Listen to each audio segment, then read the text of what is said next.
आप सभी का स्वागत है आपके अपने YouTube चैनल जेम स्टडी में। आज के वीडियो में इस टॉपिक पर बात करने वाले हैं कि बहुत सारे स्टूडेंट कमेंट पर कमेंट कर रहे हैं कि सर हम पढ़ते बहुत हैं, बहुत मेहनत करते हैं सर। आप अगर 8 घंटा पढ़ने के लिए बोल रहे हो सर, तो हम तकरीबन 10 से लेकर 12 घंटे पढ़ते हैं सर। सुबह उठ के पढ़ते हैं सर, रात भर पढ़ते हैं सर, 2 बजे रात तक पढ़ते हैं सर, दिन भर पढ़ते हैं सर, स्कूल कॉलेज नहीं जाते हैं सर।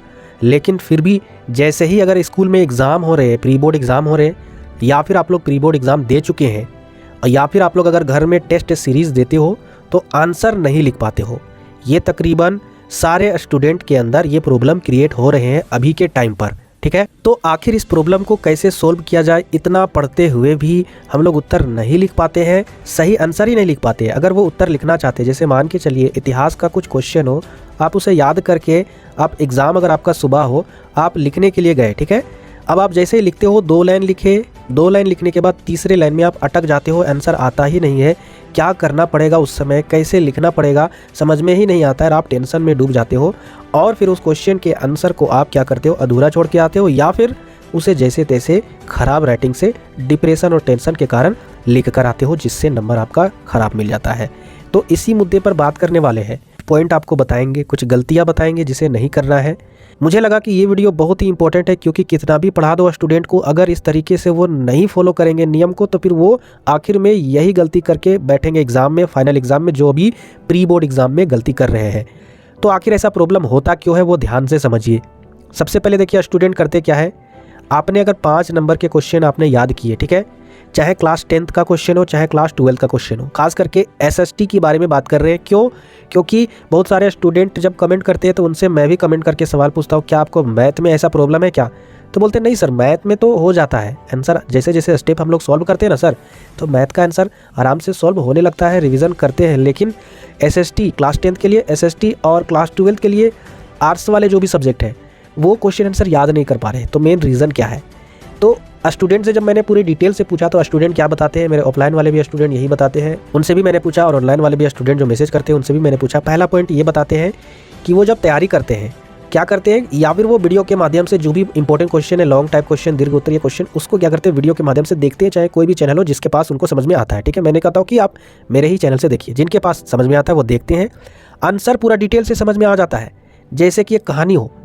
लेकिन समझने के बाद फिर क्या करते हैं वो, उनको लगता है कि आंसर हमें याद आ गया, हमको अच्छे से सटीक आंसर मिल गया, समझ में आ गया क्या घटना हुई थी, क्या क्या पॉइंट हमको लिखना है, वो भी पूरी डिटेल से समझ में आ गया।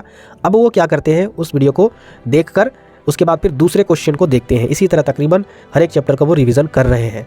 और जैसे ही उन्होंने प्री बोर्ड एग्ज़ाम दिया, ठीक है, दूसरे पॉइंट पर जब उन्होंने प्री बोर्ड एग्ज़ाम दिया, या फिर खुद से घर में टेस्ट दिया, या फिर वो किसी तरह का कॉलेज या फिर स्कूल में टेस्ट दिए, तो टेस्ट में उसी क्वेश्चन को, जो क्वेश्चन का उन्होंने लेक्चर देखा या किसी किताब से उन्होंने पढ़ा, सिर्फ जब वो किसी भी टेस्ट में आंसर लिखने के लिए जाते हैं तो 2 लाइन से ज़्यादा नहीं लिखा पाता आंसर। इसका मेन रीज़न क्या है, ध्यान से समझिए। होता है कि आप अगर किसी भी चीज़ को एक्सरसाइज करके अगर आप याद करोगे, तो जैसे ही आप उस एक्सरसाइज को करोगे तभी वो चीज़ आपको याद होगा। याद रखना, अगर मान के चलिए आप किसी भी चीज़ को देख रहे हो, समझ रहे हो, अच्छी बात है, समझना अच्छी बात है, रटना नहीं चाहिए, समझना चाहिए, लेकिन आप वो देखकर याद कर रहे हो, उसे बोलकर पढ़कर याद कर रहे हो, तो आपको सिर्फ केवल कोई क्वेश्चन पूछेंगे तो बोलते समय, पढ़ते समय याद होगा कि एग्जाम में एक जरा सा बोला नहीं जाता। बहुत सारे स्टूडेंट ऐसे भी होते हैं जो बोलकर पढ़कर आंसर लिखते हैं, बोलकर लिखते हैं तो उन्हें आंसर आ जाता है। इसका रीज़न क्या है, वो सिर्फ बोलकर याद करते हैं, पढ़कर याद करते हैं। आपको क्या करना है, वही आंसर को समझने के बाद लिखना है और लिख कर याद करना है। बार बार मैं आपको वीडियो में इसीलिए बोलता हूँ, प्लीज़ आप जैसे ही 5 नंबर वाले क्वेश्चन किसी चैप्टर का आप अगर देखते हो, कहीं भी लेक्चर देखने के बाद आप उसको बिना देखे कॉपी में लिखने का प्रयास कीजिए। लिखने के बाद देखिए कि क्या सही में मेरा सही चीज़ लिखा गया है, सारे पॉइंट। इसके बाद आप टेस्ट सीरीज़ दीजिए घर में, और उस टेस्ट सीरीज़ में देखिए क्या आप टेस्ट के भांति लिख पाते हो। अगर नहीं लिख पाते हो तो फिर उसे लिख कर याद कीजिए।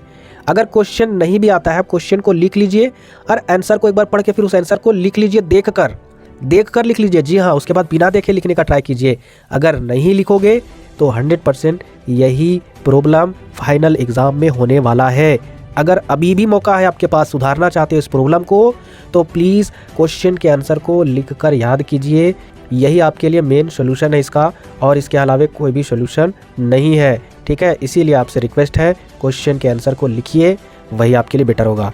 अगर आज के वीडियो में जो भी इंपॉर्टेंट इन्फॉर्मेशन मिले होंगे तो प्लीज़ वीडियो को लाइक कीजिएगा और जो भी नए व्यूवर होंगे प्लीज़ चैनल को सब्सक्राइब जरूर कीजिएगा। ठीक है, आज की वीडियो में इतना ही, फिर मिलेंगे नेक्स्ट वीडियो में।